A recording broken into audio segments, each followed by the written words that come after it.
Hello students, today we are going to study about human systems and firstly we will take human digestive system. Students, human body is a unique and complex structure which functions or regulated by the mutual coordination of different structural units. The organization of body starts with molecules, atoms and compounds, and then cells, tissues, organs and complex systems form human body by coordinating all together. Body cells need food for energy, growth and repair. However, the food that we eat is in quite different state from the one that can be used by the cells in the body. So food must be broken down into a form that cells can use. The process of breaking down of complex substance into simpler substance is known as digestion. The process of digestion takes place by means of a group of organs which forms digestive system. This system enables conversion of ingested food into simpler form.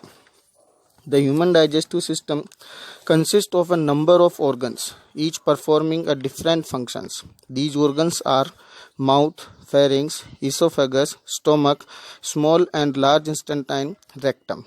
Some digestive glands are also responsible for digestion. These are salivary gland, liver and pancreas. Students, the digestive system starts from mouth. Food is taken into the body through the mouth. It is a bowl-shaped organ. The process is known as ingestion. Digestion begins as soon as the food enters your mouth and actually even before you start to eat. The buccal cavity consists of teeth, the tongue and salivary glands. Tongue is a muscular organ which is attached at the back to the floor of the buccal cavity. The mouth or buccal cavity has teeth which mechanically break down the food into smaller pieces. Teeth are rooted in separate socket in the gums. The nature and mode of arrangement of teeth is called dentition. Human dentition is heterodont, thecodont and diffidont. Let us understand the position and functions of each type of teeth. There are 4 types of teeth in our mouth. First, incisors. Incisors are the type present at the front portion of the mouth. There are 4 incisors in each jaw. They are used for biting and cutting food. Canines are located next to the incisor. There are 2 canines in each jaw. They are used for tearing and piercing of food. Premolars lie next to the canines. There are 4 premolars in each jaw. They are used for chewing and grinding food. Molar lies next to the premolar at the end of the jaw. There are 6 molars in each jaw. They are also used for chewing and grinding food. Next part is pharynx. Pharynx is the common passage for digestive and respiratory system. Its position in our human body is at the back side of frenal, lingual and palate. It looks like sac or flask shape. Food passes from pharynx to esophagus. The pharynx, due to its structural feature, determines the food must not enter into respiratory canal and air into food canal. These 2 canals opening are below the pharynx. It is divided into 3 parts: nasopharynx, oropharynx and laryngopharynx. Next part is esophagus. Esophagus is a muscular tube with 25 cm long which conducts slightly digested food from the mouth into stomach. When food enters esophagus, the muscle in the wall of esophagus start alternate contraction and relaxation, producing wave-like movement called peristalsis, which pushes the food downward toward the stomach. Peristalsis is the wave-like movement caused by the alternate contraction and relaxation of the muscles of the alimentary canal. It is found in stomach, small intestine and large intestine. It is a sort of like switching toothpaste through tube. At the posterior region of esophagus, esophageal sphincter is present, which control the opening of esophagus into stomach. The main function of esophagus is to enable food pass from mouth to stomach. So, next part is stomach. The stomach is a muscular J-shaped sac-like organ present on the left side of the abdomen and in the middle of the duodenum. Stomach helps in the storage and digestion of food. It's an elastic organ which can contain 1 to 3 liters of food item. So we can say its capacity is about 3 liters. It is divided into 3 parts: upper, which is called fundus, middle, which is called cardiac stomach, and lower, which is called pyloric stomach. The gastric glands present in its wall secrete gastric juice which help in the digestion of food. These juices contain hydrochloric acid, mucus and enzymes like pepsin. Pyloramic stomach lead to small intestine by an opening called pylorus guarded by pyloric sphincter muscle. This sphincter allows only 1 teaspoon of food at a time to enter the duodenum. Next part is small intestine. It is the longest part of alimentary canal. It is an important organ of the digestive system. It starts from pyloric part of stomach and completes in large intestine. It is about 7 meter long and 2.5 centimeter is its diameter. The chyme from stomach enters into small intestine where most part of digestion and absorption of food take place. It consists of 3 parts: duodenum, jejunum and ileum. Both jejunum and ileum are greatly coiled. Next part is large intestine. The food that remains undigested and unabsorbed passes from small intestine into large intestine. It is much shorter than the small intestine, although the diameter is much larger. Some specific organisms are found here. These organisms, through fermentation process, change food materials simpler and help in digestion of undigested food from small intestine. It is made of 3 parts: cecum, colon and rectum. Cecum is well developed in herbivores, but in man it is very small. Arising from the cecum is a finger-like vestigial organ, the vermiform appendix. Pelvic colon leads to rectum that opens out by anus. The colon consists of ascending colon, transverse colon, descending colon and pelvic colon. Rectum, the remaining undigested food is stored in this part. The large intestine called rectum for some time.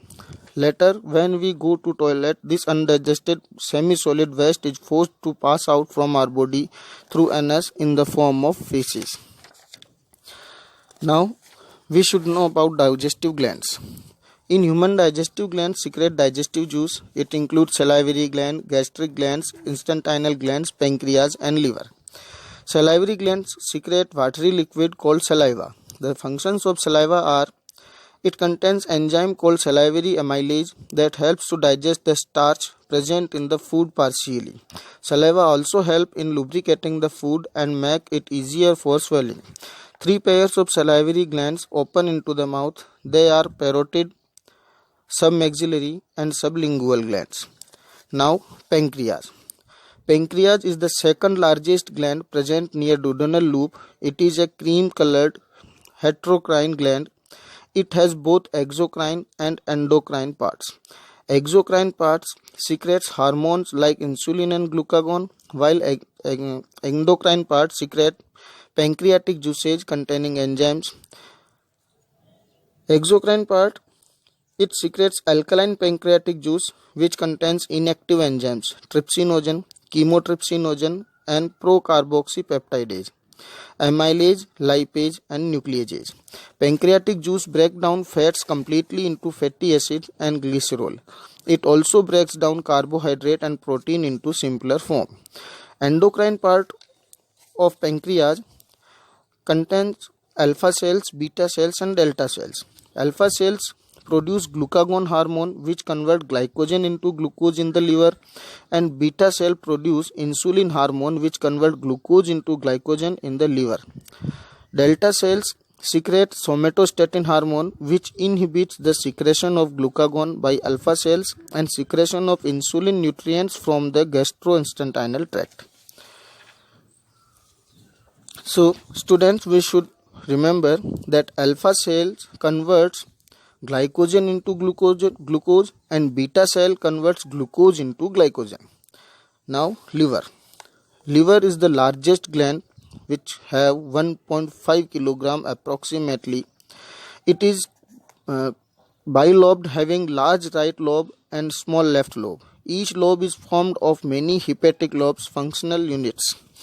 A lobule has many hepatic cells arranged as radiating plates around a central vein. They secrete alkaline bile juice. Bile is stored temporarily in gallbladder until it is needed by the small intestine to emulsify fats. Bile does not contain any digestive enzyme but contains bile pigments. These are bilirubin and biliverdin, bile salts, cholesterol, and phospholipids. Bile makes the acidic food coming from stomach to alkaline so that pancreatic enzymes can act on it, because pancreatic enzymes only can act in acidic medium.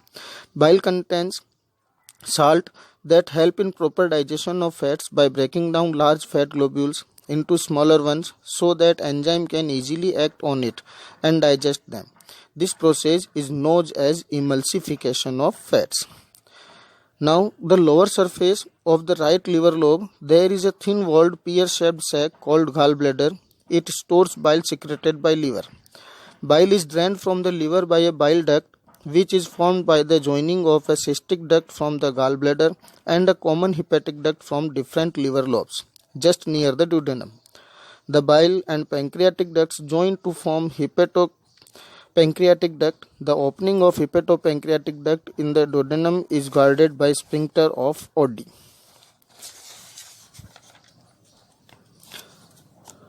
It was the anatomy of human digestive system. Now we are going to discuss about the physiology of human digestive system, which is also known as digestion of food. Digestion is the process in alimentary canal by which the complex food is converted mechanically and biochemically into simple substances for absorption and assimilation. It includes mechanical process such as mastication, deglutition, and peristalsis. The digestive system changes our food both mechanically and chemically into a form that is acceptable to both blood and the body. This change begins the moment you take the first bite. Digestion starts in mouth, where food is chewed and mixed with saliva. The food then moves down into pharynx and esophagus by peristalsis and enters the stomach. In the stomach, it is churned and mixed with gastric juices to become chyme. The chyme from stomach then goes to the duodenum, where it is further broken down chemically by intestinal juices, bile, and pancreatic juice. Those secretions prepare the food for absorption all along the course of small intestine. Products that are not absorbed pass on through the entire length of small intestine. From there, they enter into the cecum of the large intestine, then to ascending colon, descending colon, sigmoid colon into the rectum and out the anus. Products that are used in the cells undergo absorption. Absorption allows newly purchased nutrients to pass through the walls of the digestive tract and into the bloodstream to be distributed into the cell. Some enzymes. Salivary enzyme, which is secreted by salivary gland in saliva of mouth, is site of action is mouth. It converts starch into maltose. Pepsin, renin, and gastric lipase, which are present in stomach. Pepsin converts protein into protease and peptide. Pronin converts renin. Then renin is converted into paracasein, which is known as milk casein. Pancreas secretes some more enzymes, which are trypsin, chymotrypsin, carboxypeptidase, pancreatic lipase, deoxyribonuclease, and ribonuclease. These are all present in small intestine. Amylase converts starch in disaccharide. Trypsin converts protein in peptides. Chymotrypsin converts proteins in peptides. Carboxypeptidase converts peptides in small peptide chain and amino acid, while pancreatic lipase converts fat in triglyceride and diglycerides. Small intestine secretes also some intestinal juices, which are known as enterokinase, dipeptidase, disaccharidase, intestinal lipase, nucleotidase, and nucleosidase. These all present in small intestine. Enterokinase converts trypsinogen into trypsin and inactive peptide. Trypsinogen is inactive form and trypsin is active form of the enzyme. Dipeptidase converts dipeptides into amino acids, while maltases convert maltose into glucose, lactases convert lactose into glucose and galactose, and sucrases convert sucrose into glucose and fructose.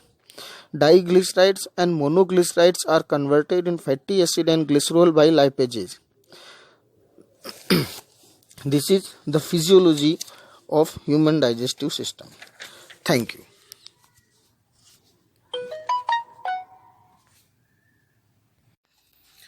Hello students, today we are going to study about human systems and firstly we will take human digestive system. Students, human body is a unique and complex structure which functions or regulated by the mutual coordination of different structural units. The organization of body starts with molecules, atoms and compounds and then cells,